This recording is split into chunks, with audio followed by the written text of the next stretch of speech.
In the UK, our neighbours often live too close to home. Come and speak to me. You doing?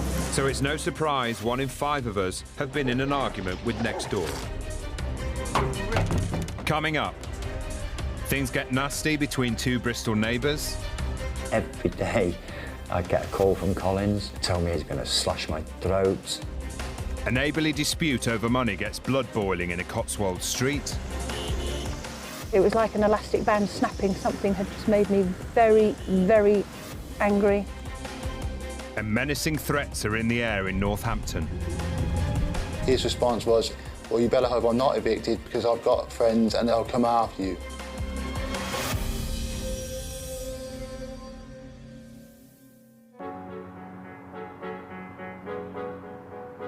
In Bristol in 2010, former soldier Tim Wrigley had a new neighbour move into the flat next to his. Initially, I had a good vibe about it because I thought, an elderly pensioner, he came across as a nice, genuine guy, friendly, polite, level-headed, bit of a sense of humour, and likeable. That was my first impressions. And over the fence, Barry Collins found himself welcomed into the community. Tim Wrigley was a good neighbour. He used to cut my grass and I used to give him a bottle of scotch or something. At first, the 2 men were on friendly terms, although Tim was slightly concerned by Barry Collins' rather odd gifts. He was often trying to give people things like meat or cheese, not your everyday sort of gifts you would sort of give to people. When he gave them to you, he never referred to it as a gift. He just said, "Yeah, I got something for you." And he'll come and he'll kind of sort of push it into your hands. It's not the sort of thing I would do, you know. You meet somebody, and every sort of 2 or 3 days, you're having sort of meat pushed on you. And it wasn't just the savoury giveaway, but its freshness that worried Tim. The way he was talking, I just got the impression that none of it was kosher. Got a friend of mine that works in a supermarket not close to here, and when it's sell by date, they put it in a bin at the back, and I give it to the neighbours rather than throw it away. Tim would throw the food away, but was unhappy when Mr. Collins started offering it to his dog. I would reach over and bang his door with this and put it on down there in a dish. JD is just a lovely little Jack Russell. The reason why I didn't want him to give JD food, because dog food is specially designed for dogs. On many occasions, Collins was throwing dodgy meat in the garden, and of course dogs will sniff anything out in no time. Worried for his dog's safety, Tim finally decided to have him rehoused. But the unwanted meat was by now tempting unwelcome visitors. It was attracting vermin. He'd be putting it in his bins. As soon as I opened my front door, it'd be absolutely humming. It's the stench of the rotten meat. The smell would just hit you, and you'd smell that meat smell for days. The out-of-date gifts were not the only problem Tim had with his neighbour, though. It started off, do me a favour, he'd ring me up, I can't get down the shop, my legs are hurting, go down the shop for me. And a couple of occasions I did, but then it became more regular, and then it became every day. And I said, no, Barry, this is taking over my life. I'd ask him to get me papers and a couple of beers and a loaf of bread. He'd do that, but for that, I'd give him a small bottle of whiskey or something, that's all. Once Tim started saying no to Mr. Collins' request for errands, dealings with his neighbour soured.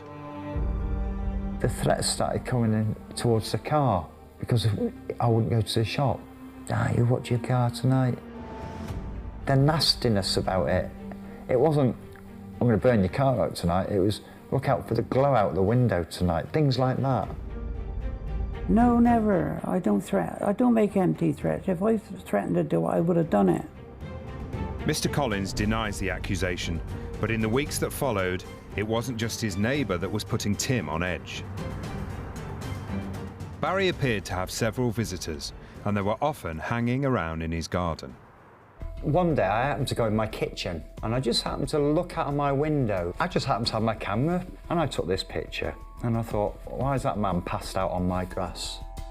And then that's when I noticed a can and I thought, yeah, he's passed out. So I got the photos that I want. I went up to him, I kicked his foot and I slung him out the garden. Although the man didn't identify himself, Tim believed him to be a friend of Mr. Collins. In the following weeks, encounters with his neighbour would become increasingly terrifying. Every day I'd get a call from Collins, tell me how much he's going to get me done and he's going to do me for this, he's going to slash my throat. Coming up, a financial dispute destroys neighbourly relations. We became very, very worried that our money was not safe. And a Midlands mum takes matters into her own hands. I go around and banging on the door. He has to tell me sometimes, don't do that, Mum, you're going to make it worse.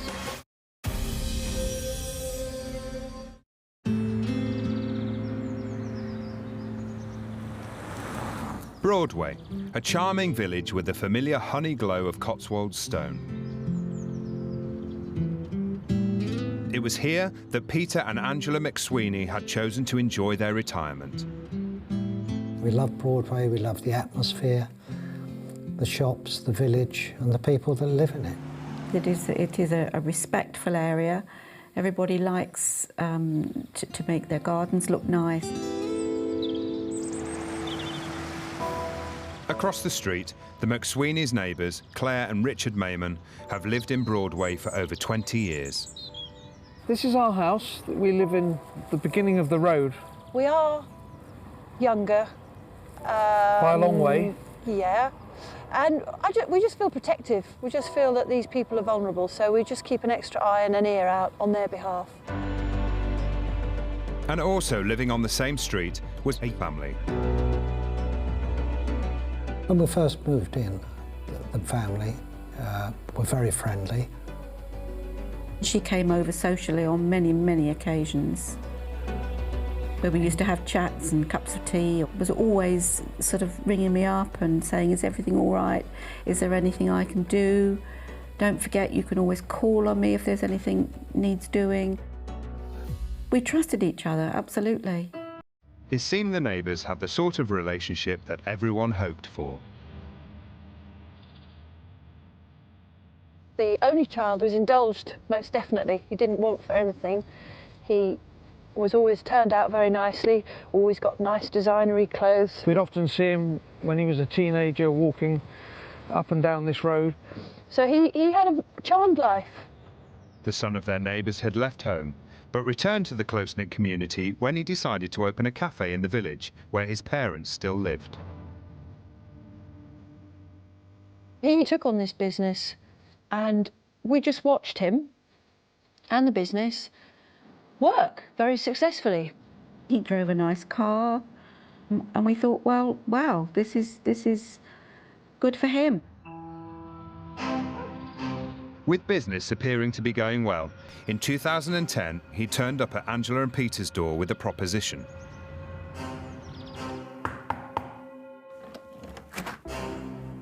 I ushered him into our lounge through here and I invited him to sit there. He then offered his proposal.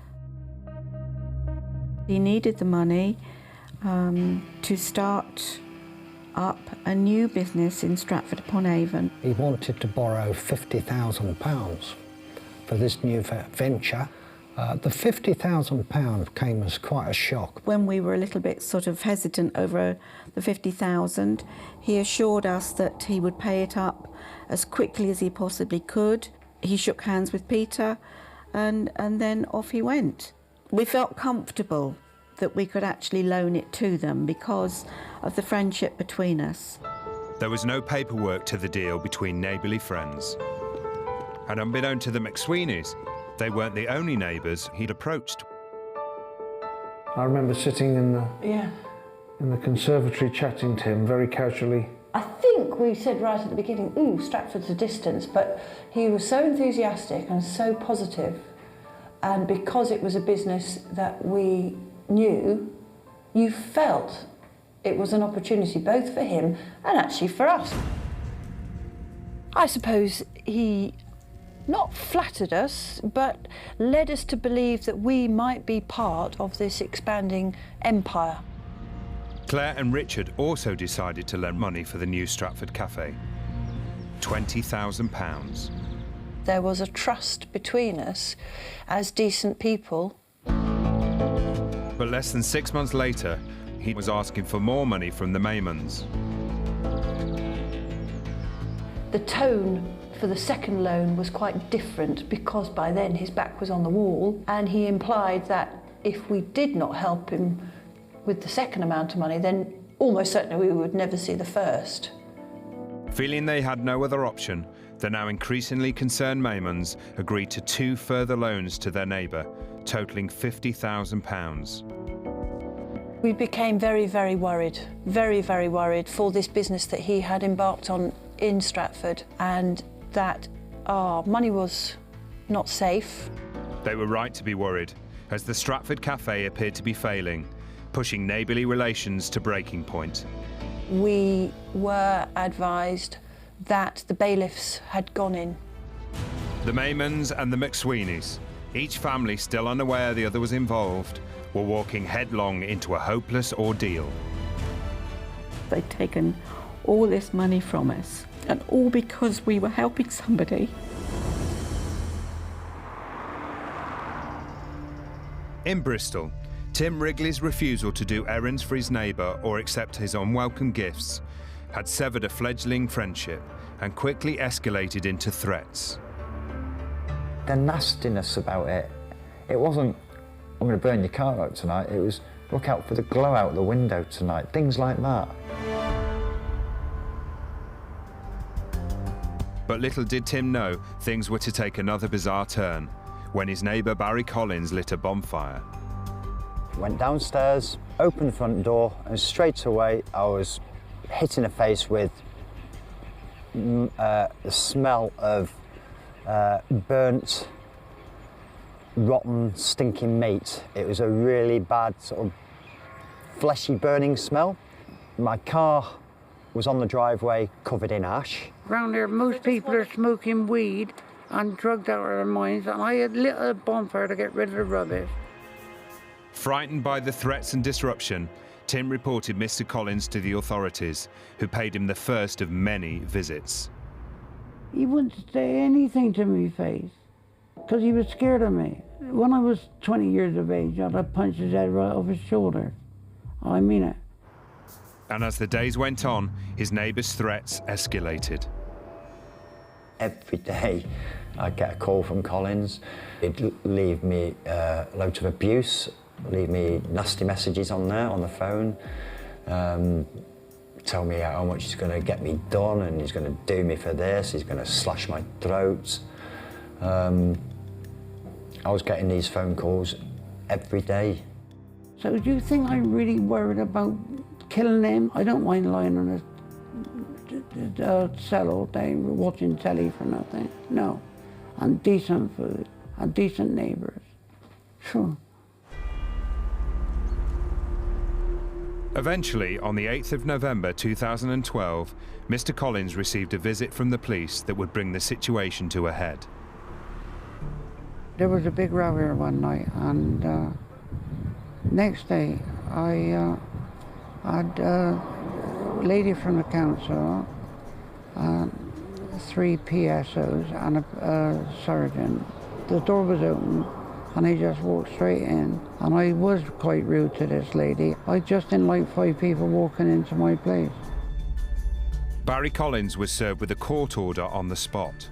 The court ordered that Barry Collins is forbidden from interfering or engaging in any way with Timothy Wrigley, verbally abusing, physically assaulting or threatening to assault Timothy Wrigley, or threaten to cause damage to any property owned by him. It says, if you do not obey this order, you will be guilty of contempt of court and you may be sent to prison. I mean, how clear is that? I was just elated. I thought, this could be the start of something good now. I just thought that'd be the end of it. But Mr. Collins' response wasn't quite what Tim was hoping for. No, when I got the injunction, I wasn't particularly fussed because I knew in my mind I really hadn't done the things they said. They took me to a civil court and fined me £1,000, which I've paid on direct debit, £20 a week.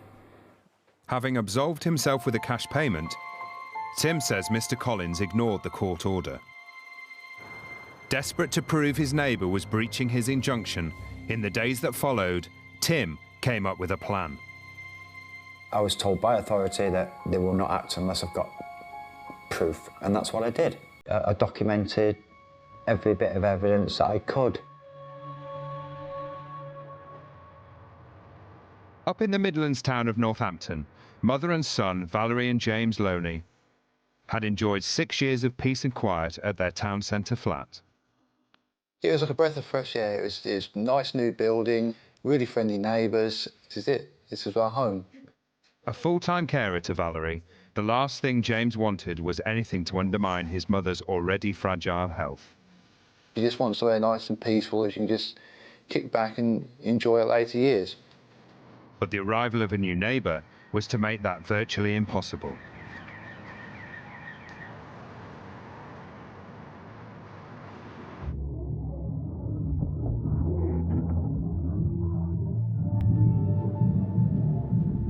About 2 o'clock in the morning, I just became aware of this very, very loud pounding sound. I'll just get out, come out here just to try and locate the source of the noise, and straight away I could tell it's coming from there, it's coming from that direction.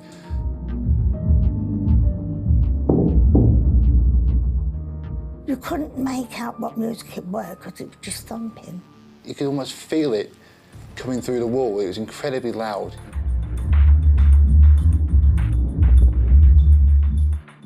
So just bang, bang, bang on the wall like so.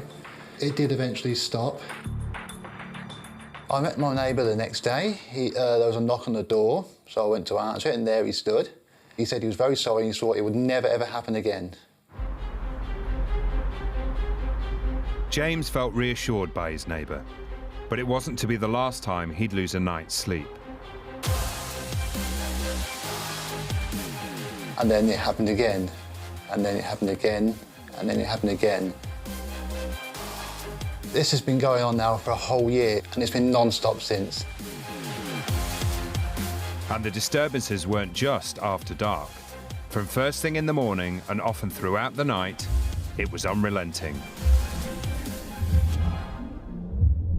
When the music starts, there is no escape from it whatsoever. You can hear it in my bedroom, you can hear it in Mum's bedroom. There is no escaping it. It's been going on since 9:30. This wall backs onto his flat.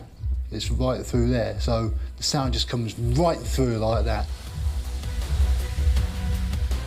In the Loney's small flat, the effects were felt everywhere. There's no escaping it at all. It's just constant, just bang, bang, bang, bang, bang, and there you go. Shocked by the constant barrage from next door, the Loneys appealed to the Housing Association. Housing Association don't want to know. They don't seem to do nothing. They don't. But the Housing Association claimed they did try to help, advising the Loneys to keep a record of the disturbances, to build a case against their noisy nightmare neighbour. In January 2013, 2 months after the nightmare began, James came up with an idea. I realised at this point that I couldn't, at that point, prove anything that I was saying. So I thought, OK, I'll get my camera out, I'll film it. Probably usually start filming from inside here, so you could see that the noise was coming from this room. Then I'd open the door, I'd come out just to film up and down the hallway.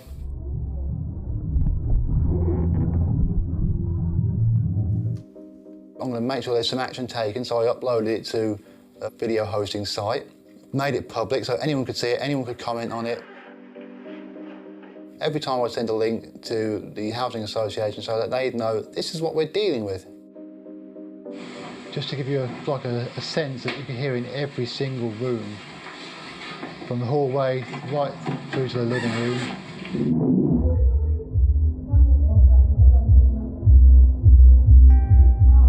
James continued to gather his evidence, but for his mother in particular, sleepless nights were taking their toll on her health. You're just so tired, you're just so tired and fed up. I'll go around banging on the door. Well, he has to tell me sometimes, don't do that, Mum, you're going to make it worse. So, but it's hard. With the situation worsening daily, it was only a matter of time before James could take it no more. One particular night, I went to his door, I banged on his door, and he answered it. He was very angry, so I don't like people banging on my door. I told him, look, there are rules living here. We're told that you can be evicted for antisocial behaviour. His response was, well, you better hope I'm not evicted because I've got friends and they'll come after you.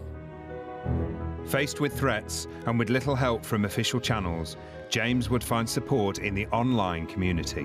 It gives you the strength to carry on and think, yeah, this isn't just a thing we should put up with, this is something we should fight.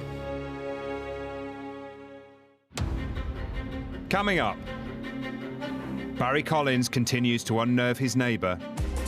It was every time I go out in the garden, you either get Collins or one of his friends out there trying to intimidate me. And Claire Mayman is unable to contain her resentment. I suppose all my anger was being roared out of this poor car's engine. And that gave me a small relief. In the picturesque Cotswolds village of Broadway, two families were locked in a bitter dispute over cash they'd invested in a neighbour's failing business. His first words were, Peter, I expect you're worried about your money. And Peter said, too true I am. Having loaned £120,000 between them to the son of their neighbours and good friends for his new venture, a cafe in nearby Stratford. He led us to believe that we might be part of this expanding empire. Relations between neighbours were now under strain as the business proposition struggled. There was one occasion she came out from her house and she put her arms out to me, and I put my arms out to her, and she said, it's going to be all right, it's going to be all right. And I said, well, I do hope so. With the bailiffs now banging down the cafe's door, the father paid the McSweeneys an unexpected visit. So I opened the door, and he was in quite an agitated state. He said, we've got problems, we've got problems. He said, the bailiffs are in. So he said, I need some money.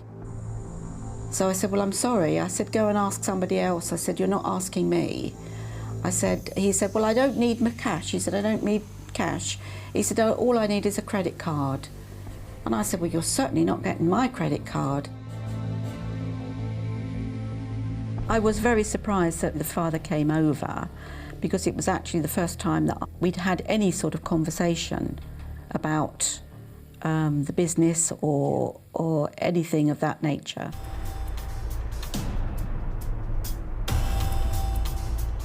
Fearing for their £50,000 investment, Peter and Angela decided to go and check out the Stratford cafe. And we were walking down the street towards the restaurant, and we saw a big white van outside. And Peter turned to me and said, oh, they're not having a refurbishment already, are they? And then, of course, when we got nearer, we realised that the cafe was in fact being evacuated. Peter walked over to the front door of the restaurant. The father came out to speak to him. I think his first words were, Peter, I expect you're worried about your money. And Peter said, too true I am. And he said, well, you'll get paid. He said, I don't know how. He said, but you'll get paid.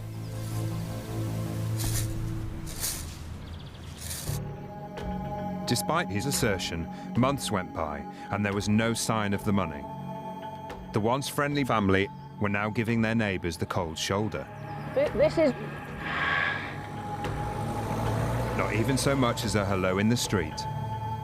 They carry on employing gardeners, shopping at Waitrose and Marks and Spencer's. They still drive the fancy car. They carry on as though nothing has changed. Although it's not the parents' debt, the neighbours hold them partly responsible. Unable to get any answers, Peter McSweeney demanded a formal meeting. They presented me with this piece of paper which had the terms of his proposal. And it was now turning into a 10-year plan. I expressed concern that I was going to be 80 years of age by the time the repayment was made. They seemed rather surprised that I was upset. And with that, the argument got rather heated. I needed to check legally to see that we had a contract, really, which was a valid one. He stood up in unison with his father. It was as though they were acting out a play. And said, if you take legal action, you'll get nothing. While the McSweeneys reeled at the gravity of the situation, over the road, the Maymans, still unaware of their neighbour's involvement, sought legal advice. The solicitor was great, just put the facts in front of us, painted a very black picture. We hadn't got legally binding documents. What chance there was of getting our money back? Minimal. I think then the realisation of what we'd got into hit home. Furious they might lose all the money they'd invested, Claire was at boiling point. One night she snapped and drove her car over to the drive.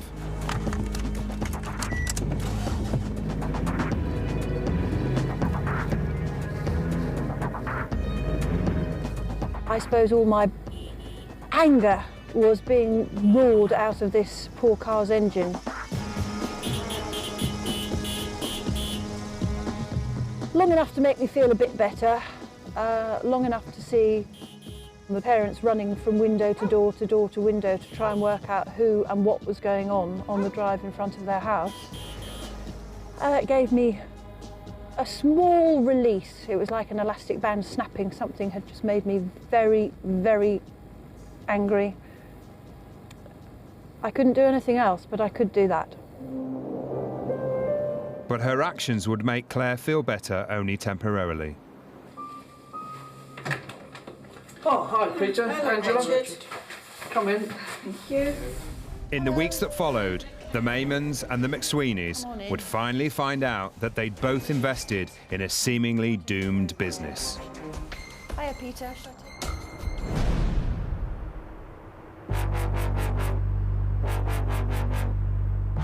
In the Midlands town of Northampton, mother and son, Valerie and James Loney, had suffered 2 months of constant noise abuse at the hands of their neighbour. When the music starts, there is no escape from it whatsoever. In a bid to get their nightmare neighbour evicted, James began to build a case by posting films of the disturbances on the internet. There you go. That was after it going on until late into the night. When I was uploading the clips, I'm just so angry. And it's almost like a release, like this is a way for me to show this is what's happening. I can get one up on him. And online, James found support from others who understood exactly what a nightmare he was going through.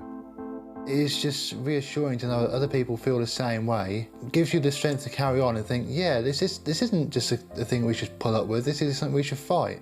And I've started noticing now that suddenly there are very similar videos appearing along the related links side, and that's very heartening to see that maybe other people are having the same idea. Despite finding support online, James still didn't have enough evidence to get his nightmare neighbour evicted. And things next door were getting more out of control. One particular night, it was just driven to such an extent that we couldn't do anything about it, so the only thing we could think to do was to call the police. We've just contacted the police. They've given us an incident number. Just have to see how it goes. But they were telling us that they can't come out to deal with problems like this. It's got to a stage now. I don't think it's that much more. Because James was saying about moving into a hotel for a couple of nights just to get away, you know. In desperation, James persevered with his filming for the next 10 months, recording dozens of videos. He knows what he's doing. He knows the effect it's having. He knows what the outcome will be. By November 2013, a year after their nightmare started, James had finally collected enough evidence for the Housing Association to take their claim seriously. At long last, with the videos, we've been able to prove the noise that we were dealing with, we've been able to demonstrate to the Housing Association and anyone else, and finally it's had a result. Well, I'm just so proud of James to do that. I'm lucky I got him. He's a good son. Soon after, the bailiffs arrived and changed the locks. Their neighbour was finally evicted. It was fantastic when we got back. We found out that they changed the locks. It was absolutely brilliant. Everything we've worked for these months, it finally paid off. It was absolutely fantastic. The noisy neighbour was contacted, but he didn't respond to any of the Loney's allegations. To let their supporters know the good news, James and Valerie posted one last video on the internet. Hi, this is Val and James here, just to do a quick update. Our neighbour has gone. For the Loneys, it seemed life would continue as they'd always hoped. It's lovely, it's nice and peaceful and quiet. It's just what we wanted. But for Valerie, the nightmare would never really be over. We know he's not there, but you still wonder, can I hear him? In Bristol, Tim Wrigley was suffering frightening threats and intimidation from his neighbour. Every day I'd get a call from Collins, tell me how much he's going to get me done and he's going to slash my throat. But when Barry Collins was given a court order preventing contact, Tim began gathering evidence to prove his neighbour was ignoring it. This is the actual webcam that I was actually using, and I would basically put the camera here, like that. I was told by authority that they will not act unless I've got proof, and that's what I did. I documented every bit of evidence that I could.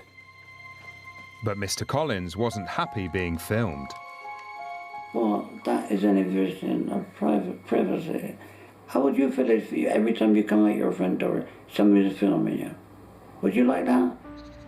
Tim felt Barry decided to play games with the webcam. He sat in his armchair, as soon as my lights would be on, he'd be like this, notice me light on, and he'd be straight out and then shouting up abuse. And he used to sit there and literally wait for my kitchen light to go on. On this particular video, Collins comes out of his house. My security light goes on. He just stands directly opposite my door. My security light goes out. He then steps back for it to go back on, and he just stands there. He's now walking away off up the path. And then he's gone for a couple of minutes. He comes back down the path, walks under my security lights, and then he walks back into his own house. You can see clearly on that what he's doing on that CCTV is purely to piss me off.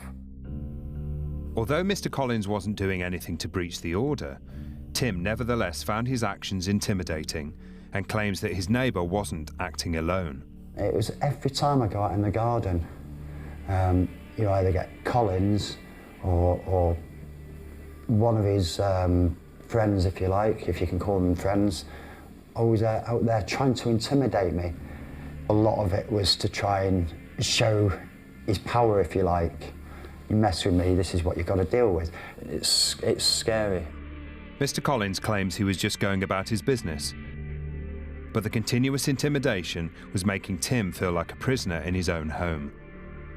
You can't step outside your own front door. So I had to choose my moments to go out. And you know, if I saw him going out, I would take advantage and get out in the garden, just to avoid any confrontation, and that's how I was living. with Mr. Collins toying with all attempts to film his menacing behaviour, it would come as a shock when he disappeared.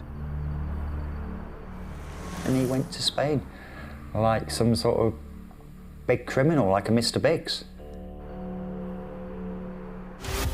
Coming up, in the Cotswolds, the money scandal tears the community apart. There are neighbours now who will cross to avoid us so that they don't run the risk of bumping into us. And Tim Wrigley finally gets some meaty evidence on his surveillance stakeout. He just throws something at the door. I heard it thud, and he slings it, and he looks up and says, "Have some of that."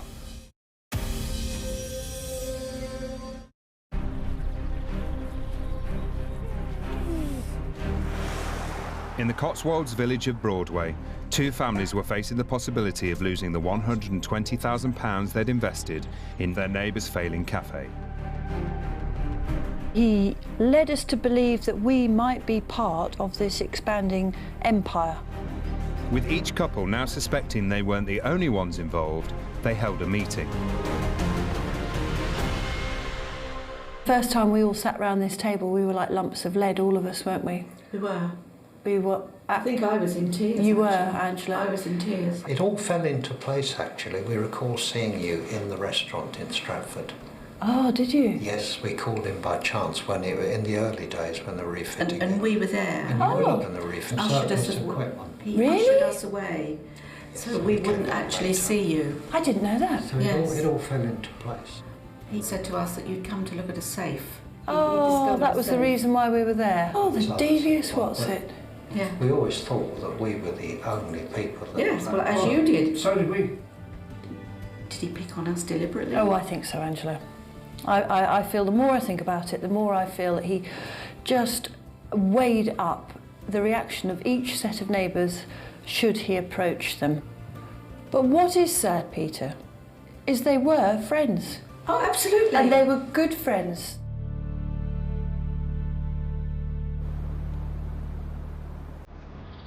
In total, the Maymans and the McSweeneys had loaned the son £120,000. In March 2013, he declared himself bankrupt. Concerned he might still approach new neighbours on the street for money, Claire sent out a warning letter. I decided to send it anonymously, and the whole purpose of this letter was to warn the new neighbours of what was going on. Dear neighbour, they are now a self-declared bankrupt. All of our monies are lost. This letter comes to you for information, but more importantly, as a warning that they may, in desperation, approach you for money. Their neighbour wrote a response, defending his actions. His reply was that no point was anyone abused, and to say there was lack of remorse or regret is simply untrue. I was extremely annoyed when I read it because at no time did he imply shame of what he's done or offer any real apologies for what he'd put us through. With the prospect gone of getting any money back, the fight would become one for dignity too, with the dispute dividing the community.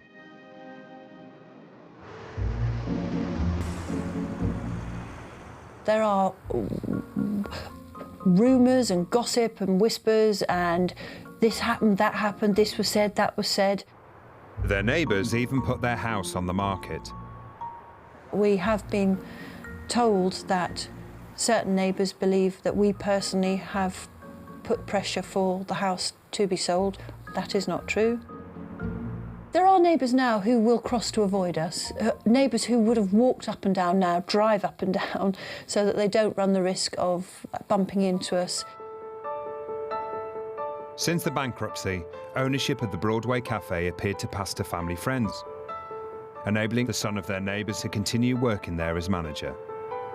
This was a constant reminder to his neighbours of their loss. Come on, we better hurry, otherwise they'll be gone. Richard and Peter want answers. At the moment, communications have broken down and they want to know where they stand. Hi, is that Yeah, good luck to you, Richard. Can we have a few words with you, please? Just wanted to take the opportunity of asking her, and as you can see, she doesn't want to talk. The son and his parents were contacted to give their version of events, but they never responded. Life in Broadway goes on, but it is no longer the place it used to be. What they have done is wrong, totally immoral. They have no shame. They've taken all this money from us, and all because we thought we were helping somebody. In total, the families had given the son £120,000. To date, he has returned just under £13,500 of their money. In Bristol, pensioner Barry Collins' bizarre attempt to make friends with his neighbour had resulted in unwanted gifts. Every sort of 2 or 3 days, you're having sort of meat pushed on you. And terrifying threats. Tell me how much it's going to get me done, and slash my throat. Despite a court order being issued against his neighbour, the situation hadn't changed for Tim Wrigley. There was only one way to prove Mr. Collins was breaching his court order, and after weeks of filming, Tim finally captured something that would prove vital to his case. Collins comes out of his flat and he just throws something at the door. I heard it thud. I had no idea what it was. The way he just holds this and he slings it, and he kind of sort of looks up and said, "Have some of that." As soon as Collins had gone, I knew something had hit the door, so I went down the stairs, opened my front door, and there was a packet of corned beef. So I immediately got a bag, and I kept that for evidence. Mr. Collins had an explanation for the meat chucking. It was windy, and there was a pack of corned beef that I couldn't eat, and there was nothing wrong with it, it was sealed. And I threw it over there, and for his dog, and it was windy, and it just went that way into his thing. Tim gave the authorities his evidence that Mr. Collins was breaching his court order to not engage with him in any way. It resulted in a court summons for his neighbour, but Barry Collins had other ideas. And he went to Spain like some sort of big criminal, like a Mr. Biggs. And he likes to perceive himself as a Mr. Biggs. I'm on the run. You know, I've gone to Spain. I had a feeling he wasn't going to come back.